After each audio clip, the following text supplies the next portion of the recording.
Hi there, friends. It's farm time. It's a lovely day down in Chesterfield. I'd like to take you on a tour of a vegetable patch. And remember, sometimes the best kept secrets are under your hat. So let's go see what we can find. Follow me.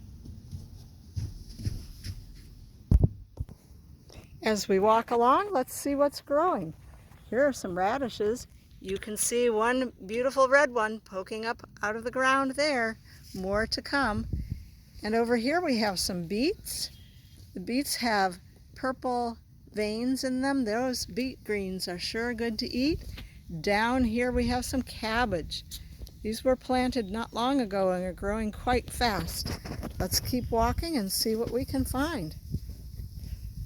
Why, look at there! My hat. What do you suppose is hiding under the hat? Let's take a look. Well, these are potato plants growing out in the field. They were planted in March, about March 15th.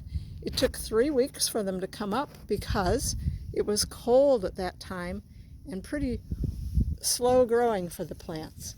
But now they're about 18 inches tall. You can see the lush green vegetation. They're growing really beautifully. So where are the potatoes? Well, the potatoes are growing underground off of the stem. You might not know it, but potatoes are parts of the stem. So we'll have to come back in a couple of months and see what the harvest looks like. But I brought a regular potato along to show you so that you can see where the potatoes are growing and how they're planted. These little indentations are called eyes.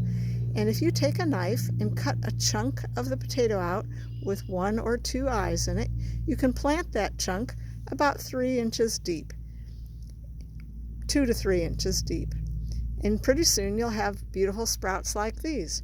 Potatoes aren't hard to grow at all, but you do have to plant them early in the season. They like it cool, and they will be ready sometime in late June. We'll be able to harvest these. Thank you for joining me today. I hope you enjoyed your visit to the farm.